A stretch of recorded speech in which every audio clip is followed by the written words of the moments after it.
Hello there, you amazing viewers and subscribers, and welcome to a new Doctor Who review. So before getting to this actual proper review, I just want to say I wasn't really going to do this until around about on Tuesday, but since Doctor Who aired earlier on today, my whole YouTube subscriptions page has come out with a load of people doing Doctor Who reviews to it. There's literally you got Philip Hawkins, who I follow, The Return of Rocket Man, Who Espresso, Adam, who I like to follow. He talks about the ratings of Doctor Who in his chat in a little documentary thing. So I thought if they're doing theirs, I might as well just do mine and just release it on the same day. So instead of me having to wait a bit, I'm just gonna do it each week now on a Sunday. So, and before I start on this review, I just want to say there will be spoilers. So if you haven't seen Doctor Who Flux yet, if you're here in the UK, check it out on BBC iPlayer, because I've only just rewatched it, and I just finished rewatching it, to be honest, and I most probably rewatch it again for the rest of the week. So yeah, it's on BBC iPlayer. If you're in America, please do not watch this, because I think you're a few hours behind us. So hopefully you can watch this video round about tomorrow at some point. I don't want to ruin it for anybody, so please be aware that are spoilers, so I don't really want anybody to watch this video if you haven't seen it. So anyway, welcome to Doctor Who Flux's review, and it's on Chapter 1, the Halloween Apocalypse. Let's try this again. The Halloween Apocalypse. If I can say it properly. The Apocalypse, that's it. Now, I was writing down a few notes while I was drinking my beer, eating popcorn at the same time, and watching the episode. And there are some scenes where I'm like, with popcorn coming out my mouth because I was in shock. I like a few callbacks, because there are stuff which I'm going to talk about later on in this review.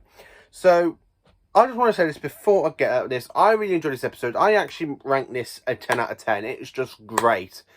I can't see any faults with it. It's only episode 1 out of a 6-part series, and it's really, really enjoyable. Really, really enjoyable. I really think Jodie's Doctor is top-notch in this episode, as well as Series 12. I really enjoy it. So let's get into this review. So we open up to the Doctor and Yaz, basically, like we see on the trailer, with them hanging down, because they've been caught when the Doctor's with handcuffs on. Which we find out the handcuffs are the Doctor's, and the Doctor's there with everything going proper wrong with it, and the Doctor's there going, release. Oh, damn it, I've got to sound like an angry Scotsman. So she's there trying to go, release. And then when they crash into the TARDIS, and they're there, and she goes, oh, what a relief, the handcuffs basically released anyway. So that was actually the word, just, oh, what a relief. I really enjoyed that bit. It makes me laugh. Just for most of the episode, she's there, at the beginning of it, she literally goes, release, release, release, like that. She's literally shouting release all the time, and then she just goes, what a relief. She was saying the whole word, the wrong word at the wrong time. Oh, I really enjoyed that bit. That's one of the funny things about Jodie's Doctor. Really.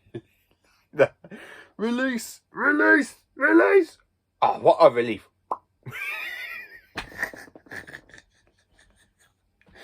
Oh, I really enjoyed that. But anyway, the alien warning saying there's something going to happen to Earth in a few hours, so that's when we cut to the title sequence. Now, it's the same as Series 11 and 12, and we just have Flux at the bottom of it. So it's Doctor Who Series 13, but they just called it Flux.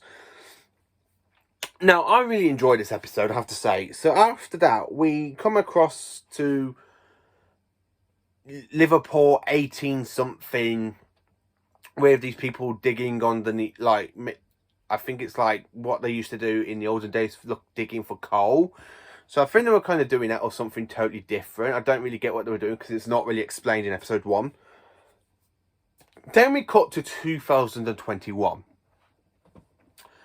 Now, again, we are introduced to the new companion, which is Dan, played by John Bishop. I really like his introduction to it, because he's just being an ordinary human. There's nothing really wrong with him until he gets abducted by this alien sort of dog creature. The same dog creature that the Doctor is trying to get information out about the division that we know about from series 12. So we know that the Doctor's still trying to hunt down her own past. She wants information about her own past, so she's using this alien dog creature to try and get information. This dog creature is just like, I'm not telling you. So we do have that going on. So we do have a bit of the timeless child story arc still going on here. She's literally wants information about her own past, which I really think it's great. So it's not like Chibnall is literally going, right, that was the last series, we're going to go with something totally different. No, he's still trying to build up on it. So I really do like Chibnall for that. I do like the way we are introduced to a new character. When she runs and she recognises the Doctor.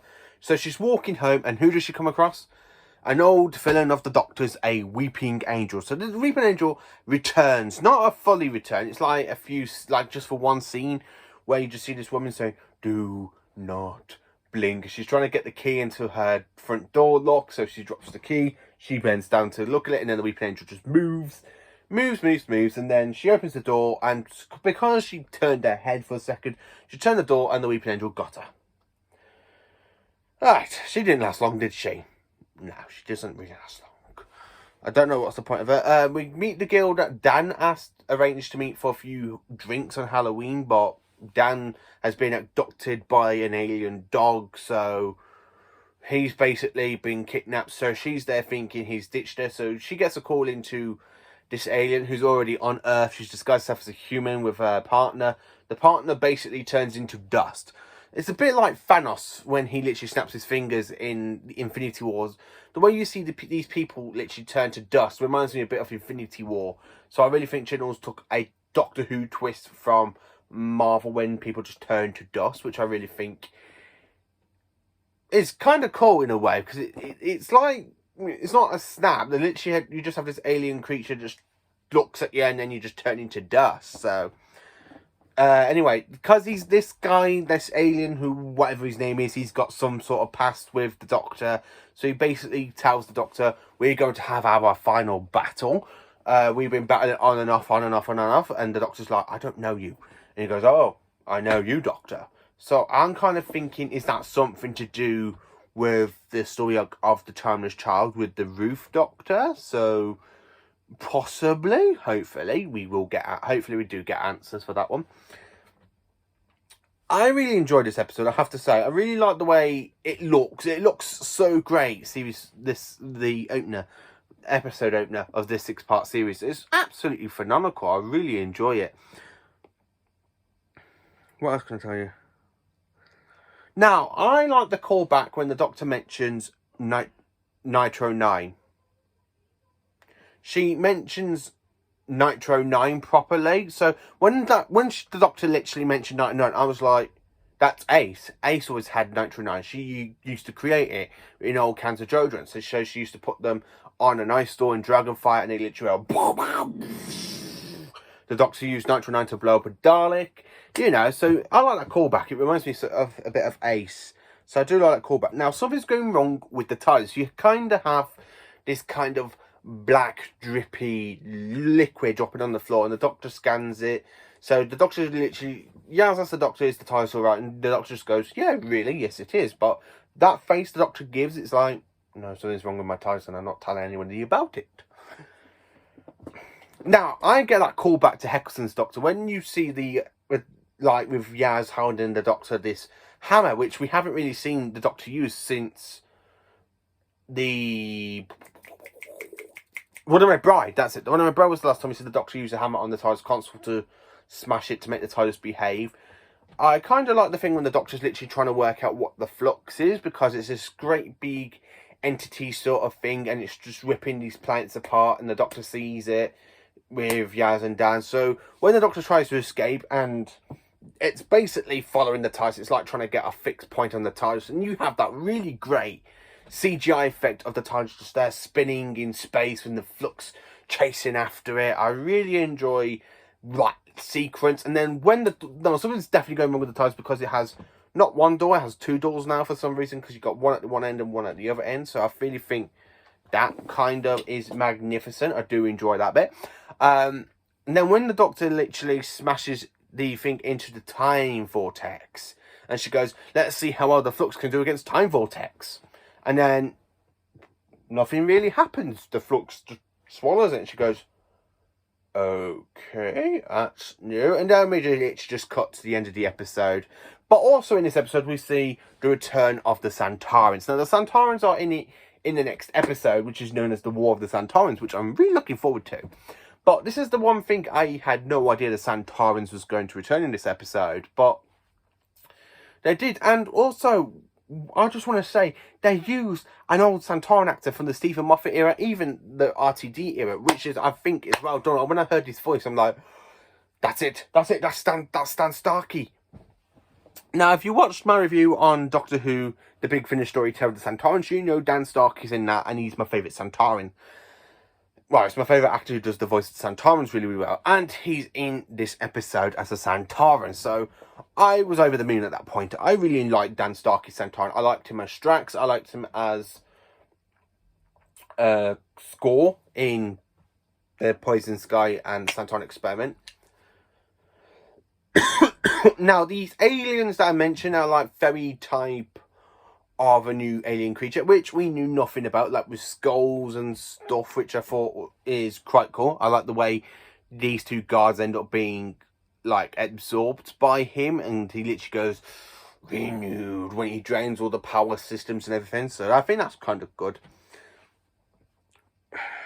Anything else I can tell you about this, because I don't want to give too much away. If you haven't watched this, please don't watch this video, as I say at the beginning of it, if you haven't seen Doctor Who Flux yet.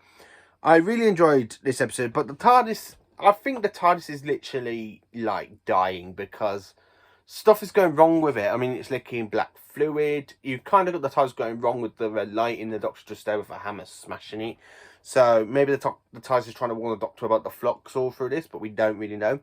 I like the when the Doctor just literally goes to rescue Dan, and then she goes up to the dog creature asking about the Division. I really enjoyed that little callback to Series 12 with the Division, the Master and the Timeless Child, the whole story arc thing, as I have said. As I said, I have given this episode a 10 out of 10. I think it's magnificent. I really like it. I think it's a great series opener. It's a lot better than the Stephen Moffat one for episode of Series 9. I think it's a lot better than The Magician's Apprentice and The Witch's Formula. Let me know in the comments what you think of Doctor Who Flux. What did you think of it if you have seen it? Thank you for watching this video. Please do like, subscribe and share, and have a great day.